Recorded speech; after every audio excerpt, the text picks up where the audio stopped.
Nagiging malaking problema na nga ng mga anino ang mga ginagawa ng sindikato sa kanilang lugar, na kung saan nga marami nga ang dinudukot na inosenteng tao upang sa gayon nga makuha nga nito mga kidney nga nila upang ibenta nga para nga lang sa kapalit ng pera.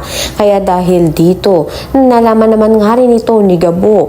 Kaya naman hindi naman nga niya palalagpasin ang pagkakataong ito upang sa gayon nga makipag-ugnayan na nga rin dito nga kina Paps upang sa gayon nga matulungan nga nila ang mga nangangailangan sa kanilang lugar at matapos na nga ang mga kasamaan sa kanila. Kaya dahil dito, suportado naman nga itong si Paps kay Gabo dahil naniniwala siya sa kabutihang loob nga nito at sa kagustuhan nga niyang maiayos nga ang kanilang kinaroroonan.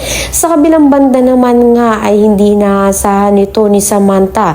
Natatambangan nga siya nito nila Lucas na kung saan wala nga siyang kasamang iba dahil siya nga lang ang nagmamaneho sa kanyang kotse at hindi niya kasama ang mga tropa. Kaya dahil dito, maaasinta nga nito ni Lucas ito nga si Samantha, ngunit buong akala nga nito ni Lucas na mapupuruan niya nga ito nga si Samantha, ngunit malaking posibilidad na dahil na nga rin si Gabo ay nagroronda sa kanilang lugar, makikita niya nga itong si Samantha.